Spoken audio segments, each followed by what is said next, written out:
Hello, this is Prof. Aram, and in this video we are going to cover the next category of the ratios, which are the leverage or capital structure ratios. So let's get to it.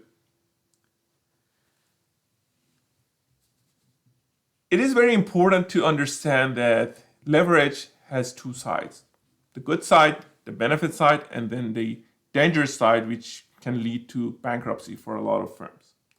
So in physics, you can use a lever to move let's say you have a boulder here, right? And you want to move, but there's no way you can move it, right? But if you are able to use a lever here, you should be able to move this boulder, right? So in physics, you can use a lever to move a big boulder that you can't possibly move on your own. In finance, leverage allows you to control assets that you could not control otherwise. So what do we mean by that? Let me give you a personal finance example, right? Let's say you're in the market to purchase a house, right? In scenario A, we don't have a financial market. We don't have a bank or anything like that. There is no mortgage market. So all you can do is just use your cash to buy a house. In scenario B, on the other hand, we have an active mortgage market.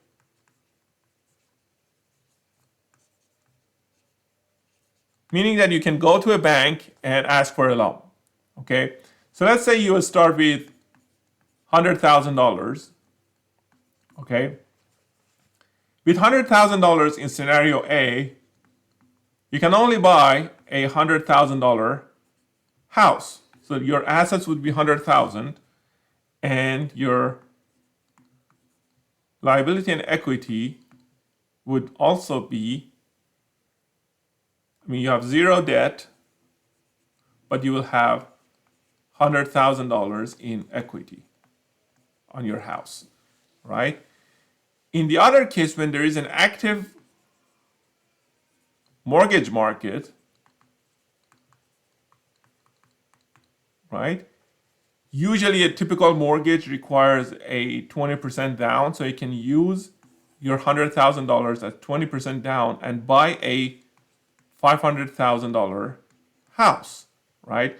In other words, 20% would be your equity, and then the other 400,000 would be the debt. So you borrow 400,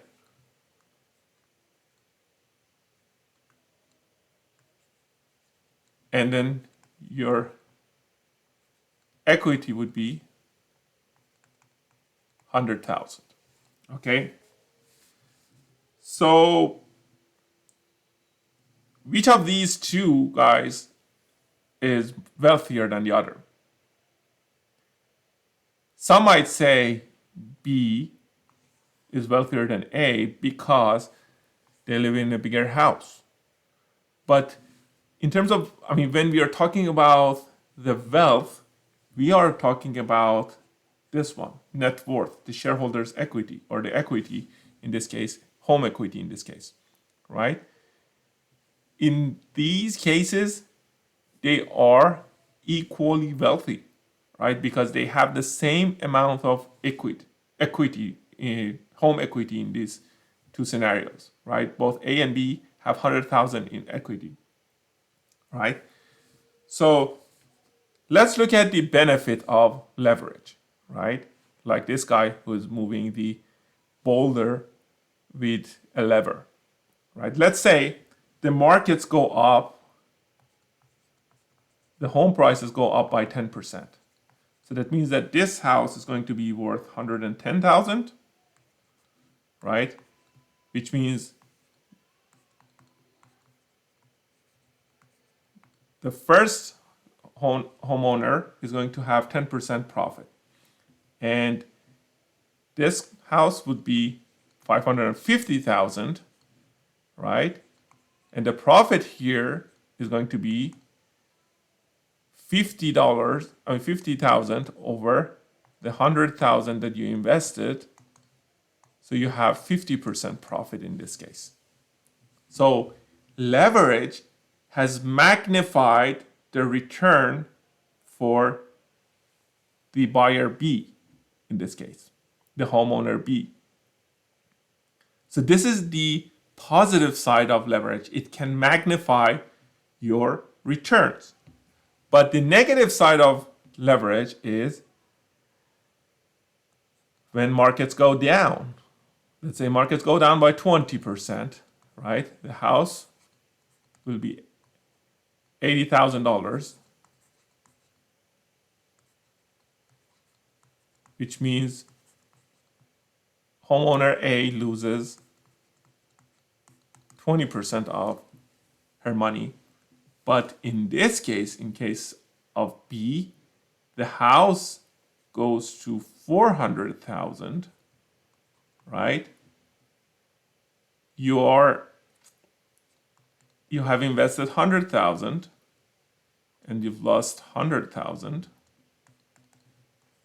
meaning that you're practically wiped out, right? Meaning that the 100,000 that you've invested is gone, right? So instead, basically you have 100% loss here. Now, this means leverage has both sides. In fact, empires have been built or destroyed because of this leverage. It has positive sides and it has negative sides. So as companies age and increase the ability to generate cash flows, they can also increase leverage. They can also increase their borrowing. For example, if you're a young pharmaceutical company, you're investing in risky R&D projects that may or may not result in successful drugs, right? But after a while, after you have a few drugs out in the market and you have patents for them, right? You have predictable cash flows from those drugs. You can add leverage to your capital structure. You can add debt to your capital structure. In fact, in the 70s and 80s, there were something that was very popular called leverage buyouts, meaning that some acquirers purchased other firms and used a lot of debt to finance that purchase, right? So the companies that were good candidates for these leverage buyouts were the companies with predictable cash flows. For example, gambling companies, cigarette companies, or utility companies. These are types of firms that have predictable cash flows coming in. So they are good candidates for these leverage buyouts, because the thing about leverage is that whether the market is down or up, you have to be able to pay off this debt. You have to be able to make interest and principal payments, right? So if the markets are good, you can make those payments. If the markets go down and you cannot make the interest and principal payments, then you have to file for bankruptcy. So this leverage thing is a two-side sword, because it can be really good. It can magnify your returns, but when the market's down, it can also magnify your losses. So let's look at some of the examples of these leverage ratios. The first one is a debt to assets ratio, which is total debt over total assets.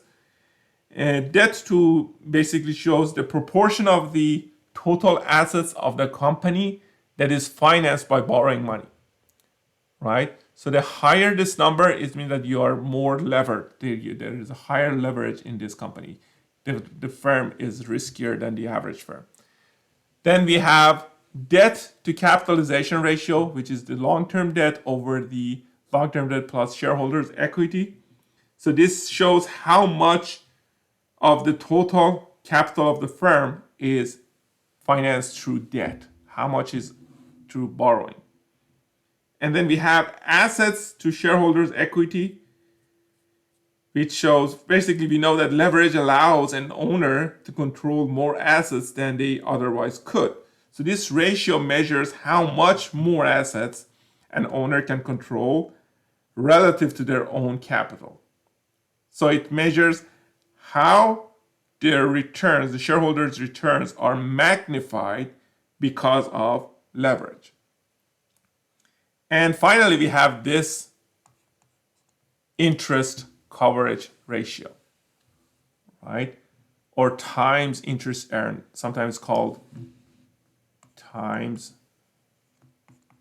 interest earned, right? This is a very, very important ratio. This is your net operating income over interest expense, or earnings before interest and taxes over interest expense. The other measures are constructed from the balance sheet, but this one is constructed using the numbers in the income statement. From the risk management standpoint, the main question is the degree to which a firm can meet its contractual obligation of debt, which is this interest expense that we're looking at here. Can the firm pay the interest expense every period, right?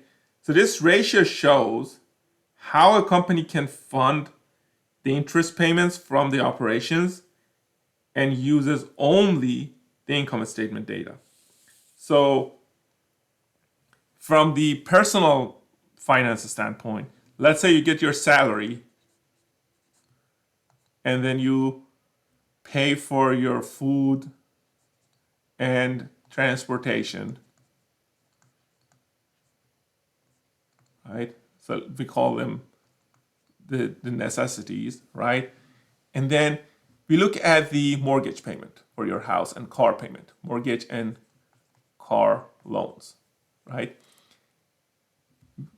If after paying for your food and transportation, you pay your mortgage and car loan, right?